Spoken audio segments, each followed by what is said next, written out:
반갑습니다. 허명 목사입니다.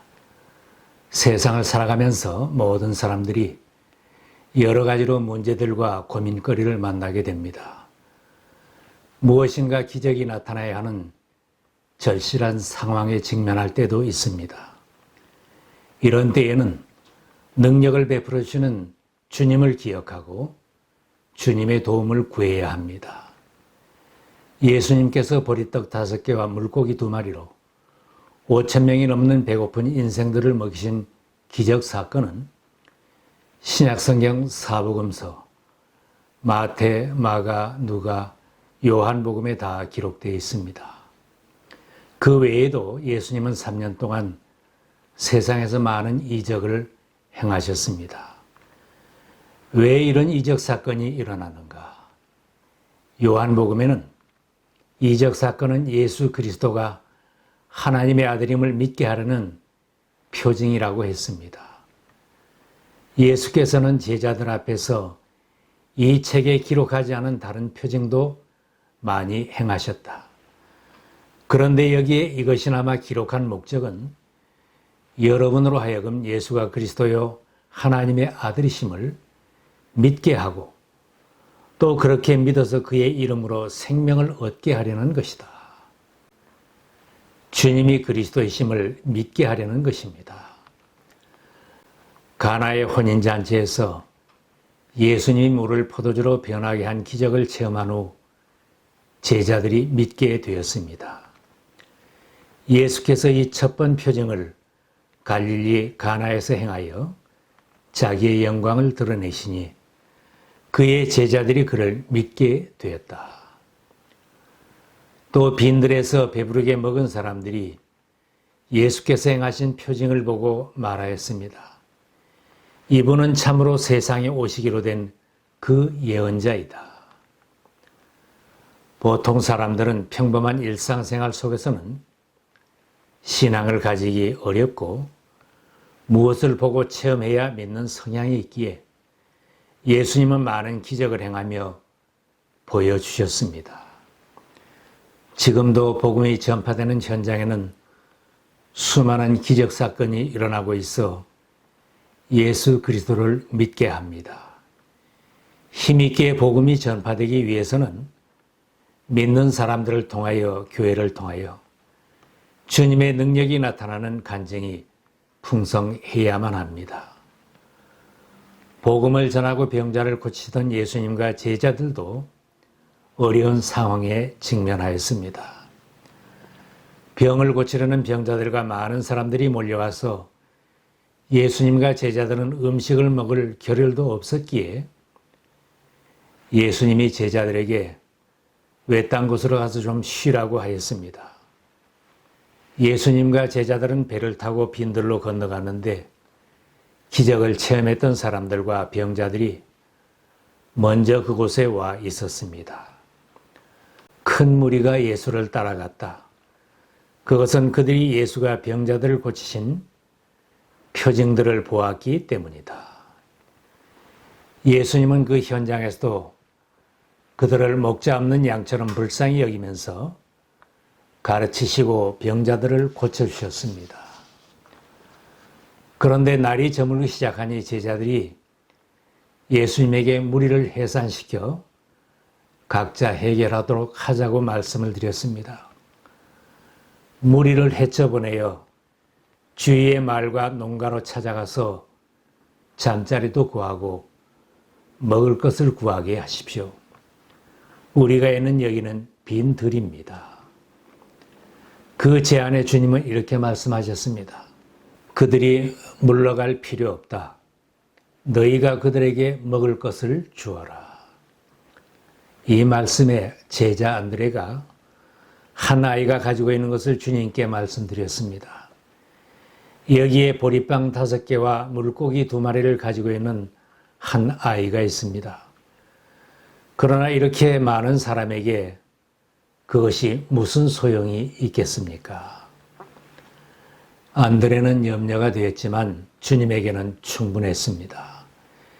예수님은 5,000명쯤 되는 군중들을 앉게 하고 빵을 들어 감사한 후 나누어 주시고 물고기도 그렇게 나누어 주심으로 모두가 배불리 먹었습니다. 먹고 남은 부스러기가 12강줄에 가득 차는 기적을 행하신 것입니다. 당면한 문제를 주님 앞에 가져오고 주님이 요구하시는 것을 주님 손에 드리고 주님의 지시를 따를 때 주님께서 능력과 기적을 행하셨습니다. 흔히 아무것도 없는 데서 필요한 것이 채워지는 줄 생각하지만 성경에 기록된 기적 사건은 우리가 가진 것을 주님 손에 드렸을 때 기적이 나타났습니다. 한 아이는 작은 것이지만 자신이 가진 전부를 내놓은 것입니다. 제자를 통해 예수님에게 그것이 드려졌을 때 기적을 체험하였고 아이도 크게 기뻐했을 것입니다. 너희가 가진 것, 우리들이 가진 작은 것이 기적의 씨가 되는 것입니다. 우리가 가진 것이 무엇이든 하나님께는 충분합니다. 호렙산에서 하나님이 모세를 불러내실 때에도 하나님은 모세에게 내 손에 가지고 있는 것이 무엇이냐고 물으셨습니다. 모세는 양치는 데 쓰는 지팡이라고 말씀드렸는데 하나님은 그것을 들어 나를 위해 사용하라고 하심으로 마른 막대기로 많은 기적을 체험하게 하였습니다. 그 지팡이가 말씀대로 쓰여졌을 때 바로를 이기고 홍해를 건너고 반석에서 샘물이 솟게 하는 기적을 보았습니다. 나를 통해 내 가정과 내 교회를 통해 기적을 체험하기를 원하십니까? 주님은 미래의 재산이나 미래의 재능을 요구하지 않으십니다. 지금 내가 가지고 있는 것이 무엇이냐고 물으실 것입니다. 지금 우리 손에 들려있는 작은 것을 주님 손에 드리고 부족해도 나를 주님께 드리면 주님의 능력을 체험하게 됩니다. 많은 재물을 가졌어도 하나님과 관계가 없어지고 내 손에만 있으면 나누기와 빼기를 경험하게 되고 단호가 없어지게 됩니다. 그렇지만 주님의 십자가는 더하기도 되고 곱하기도 되는 기적을 체험하게 합니다. 나의 당면한 문제, 교회의 당면한 문제와 기도 제목을 가지고 기도할 때 주님은 우리에게 너의 소유를 가져오라, 너의 재능을 가져오라, 너의 시간을 가져오라고 하실 것입니다. 무엇을 가져오라고 하시든지 주님의 요구를 깨닫고 주님 손에 드리고 순종한다면 우리도 기적을 체험하는 간증이 있게 됩니다. 5,000명이 먹고 더 남는 기적에는 감사가 있었습니다. 5,000명이 넘는 군중 앞에 차려진 1인분의 식탁은 너무나 초라한 것이었지만 예수님은 1인분 식사를 놓고도 하나님께 감사 기도를 드렸습니다. 예수께서 빵을 들어서 감사를 드리신 다음에 앉아있는 사람들에게 나누어 주시고 물고기도 그와 같이 해서 그들의 원하는 대로 주셨다. 부족하고 적은 것에도 넘치는 감사가 기적을 체험하게 하였습니다. 예수님은 한 아이가 드린 빵 5개와 물고기 2마리도 감사하셨을 것이고 말씀을 삼아하는 5,000명이 함께 받을 식탁에도 감사하신 것입니다. 현재 환경에 감사하며 우리들의 매일의 삶 속에도 감사가 있는지 돌아보아야 합니다. 오늘 가진 작은 것에도 감사하며 사는지, 오늘 살고 있는 것이 조금 좁아도 감사하고 있는지, 오늘 나의 가족에게 부족한 것이 보여도 감사하는지, 오늘 고통스러운데도 감사한다면 내일은 기뻐서 더 감사하게 될 것입니다. 오늘 몸이 아파 고생을 해도 오늘 생명 주심을 감사한다면 내일은 건강해서 감사하게 될 것입니다. 아침에도 감사, 저녁에도 감사. 감사가 생활화된 사람은 30배, 60배, 100배가 되는 간증이 있게 됩니다. 지금 처해진 나의 환경 속에서 감사의 조건을 찾으면서 예수님처럼 하늘을 향해 기도하며 산다면 우리의 삶 속에도 먹고도 남는 간증이 있을 것입니다. 제자들이 주님의 명령에 순종할 때 기적을 체험하였습니다. 주님이 어떤 지시를 하여도 이의 없이 순종하는 것이 중요합니다. 사람들을 한 50명씩 떼를 지어서 앉게 하여라. 제자들이 그대로 하여 모두 다 앉게 하였습니다. 자신들은 염려가 되었겠지만 앉게 하라는 말씀 순종하여 사람들을 자리에 앉게 하였습니다. 제자들의 순종도 귀하고 군중들이 순종하여 자리에 앉아 기다리는 것도 귀한 것입니다. 주님의 능력을 구하며 기도하는 우리들에게도 순종과 기다림은 귀한 것입니다. 주님이 우리에게 지시를 하고 능력을 베풀어 주실 동안 인내하며 기다리는 것도 믿음입니다. 기도하신 후 주님은 빵을 떼어서 제자들에게 주시고 사람들에게 나누어 주게 하셨다. 그리고 물고기 2마리도 모든 사람에게 나누어 주셨다. 1인분 도시락을 나누어 주었더니 5,000명이 배불리 먹고도 남았습니다. 예수님의 삶은 일생이 나누어주는 삶이었습니다. 자신의 몸을 찢어서 만백성을 위해 주셨더니 세상 만민을 구원하는 기적을 이루셨습니다.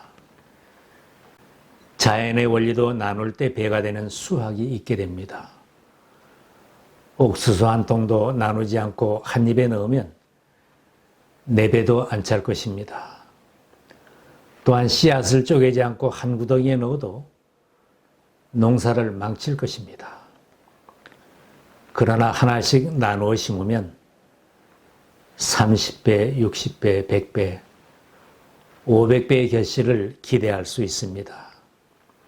그러나 뿌릴 씨알까지 먹는다면 궁핍이 오게 됩니다. 영적인 세계에도 같은 원리입니다. 나만 잘 믿고 나만 편하게 살고 내 가족만 천국에 가면 그만이다. 이런 사람은 당대의 신앙도 지키기 어려울 것입니다. 내 이웃과 다른 마을, 땅끝까지 복음을 전하고 예수님의 사랑을 나누어 줄 때 생명구원의 기적과 풍요함을 체험하게 됩니다. 하나님이 나에게 맡겨주신 것을 자꾸 나누면 풍성해집니다. 그러나 나만 가지고 있으려고 하면 다 빼앗기게 될 것입니다.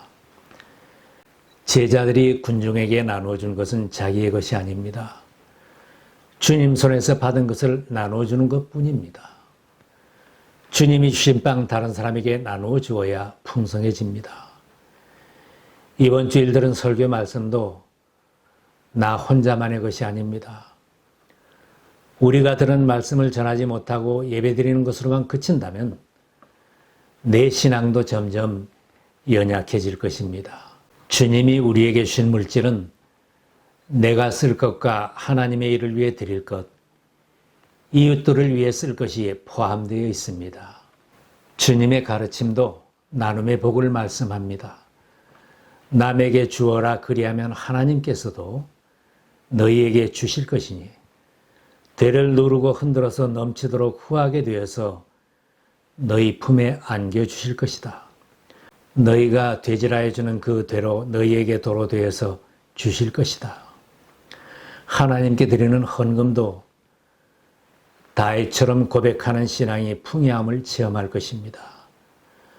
모든 것을 주님께서 주셨으므로 우리가 주님 손에서 받은 것을 주님께 바쳤을 뿐입니다. 주님의 축복과 기적을 체험하지 못하면 하나님께 드리지 못하고 이웃과 나누지 않으면서 넘치게 받으려고만 합니다. 주님의 말씀을 따르지 않고 나만을 위해 살고 나만을 위해 내 창고에 쌓아두려고만 한다면 기적은 체험하지 못합니다.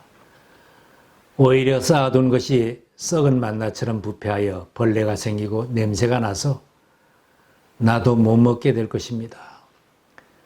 내 집에서나 나에게서 썩는 것이 없게 하고 썩는 냄새가 풍기지 않게 해야 복된 것입니다. 많이 받은 재물, 많이 배운 것, 특별한 재능을 주셨는데 못 쓰는 것이 많고 내 집에서 썩는 것이 많다면 불행한 일입니다. 내가 성경을 많이 알고 오래 믿었다면 복음을 전하고 나누는 삶이 되면 기적을 체험합니다.